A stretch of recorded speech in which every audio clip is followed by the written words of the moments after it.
এই বাংলাদেশে শরণার্থীদের ঢল নামানো হতে পারে সেই ধরনের চক্রান্ত আশেপাশে চলছে মাননীয় স্পিকার। बंगाल के एग्जिट पोल ने बांग्लादेश में भूचाल ला दिया है। एक बांग्लादेशी सांसद ने ऐसा बयान दे दिया जो पूरे भारत को हैरान कर देगा। जब आप सुनिए, এই বাংলাদেশে শরণার্থীদের ঢল নামানো হতে পারে সেই ধরনের চক্রান্ত আশেপাশে চলছে মাননীয় স্পিকার। বিভিন্ন জায়গায় রোহিঙ্গারা অলরেডি চলে এসেছে। আবার আমাদের প্রতিবেশী দেশ থেকে আবার যে মুসলমানদেরকে বের করে দিয়ে আমাদের দেশে শরণার্থী হিসেবে ঢল নামানো হবে না তার কোনো গ্যারান্টি নেই মাননীয় স্পিকার। এই কারণে बंगाल के एग्जिट पोल के नतीजे आते ही समुद्र पार एक अजीब हलचल भी शुरू हो गई है। 8 बड़े एग्जिट पोल में से 6 एग्जिट पोल में दावे किए जा रहे हैं कि इस बार बंगाल में बीजेपी की सरकार बनेगी और ये खबर सुनते ही बांग्लादेश के कट्टरपंथी नेताओं के होश उड़ गए। ये भी कह सकते हैं कि उन्हें मिर्ची लग गई। बांग्लादेश के रंगपुर में एक सिटीजन पार्टी के सांसद अख्तर हुसैन ने खुलेआम ये कह दिया है कि अगर बंगाल में बीजेपी का शासन हुआ, बीजेपी की सरकार आई तो हम पूरे फंस जाएंगे। अब सवाल ये है कि क्यों डरे हुए हैं बांग्लादेशी नेता। इस पूरे मामले में जवाब साफ है। पहली बात, बीजेपी आते ही अवैध बांग्लादेशी घुसपैठियों पर पूरी तरीके से कार्रवाई होनी तय मानी जा रही है। इन घुसपैठियों को वापस ढकेल दिया जाएगा, जिसकी वजह से ये लोग काफी डरे हुए हैं। दूसरी बात, बंगाल की बॉर्डर फेंसिंग को ममता सरकार ने रोक रखी थी, वो पूरी होगी। और तीसरी सबसे बड़ी बात, सालों से जो रणनीति भारत को कमजोर करने के लिए बनाई जा रही थी वो धरी की धरी रह जाए।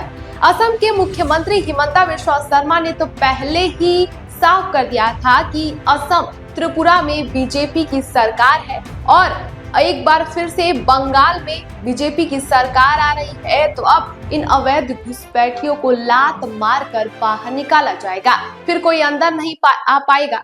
ये वो देश है जो बांग्लादेश के कट्टरपंथी को सबसे ज्यादा हैरान करता है और ये खबर उनको मिर्ची लगाने वाली है।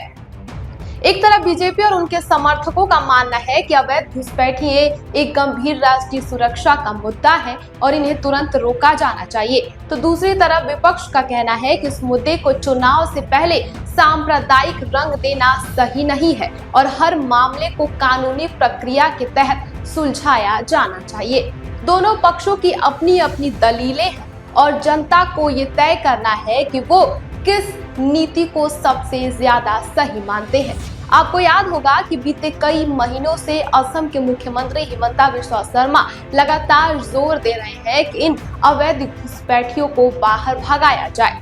इन घुसपैठियों के बीच डर इस कदर है कि ये सदन में खुलेआम खड़े होकर कह रहे हैं कि अगर भारत में और स्पेशली बंगाल में बीजेपी की सरकार आती है तो उनका जीना मुहाल हो जाएगा और बीजेपी उन्हें लात मार के यहाँ से बाहर का रास्ता दिखाने वाली है। आप इस वीडियो को देखिए। বাংলাদেশে শরণার্থীদের ঢল নামানো হতে পারে সেই ধরনের চক্রান্ত আশেপাশে চলছে মাননীয় স্পিকার।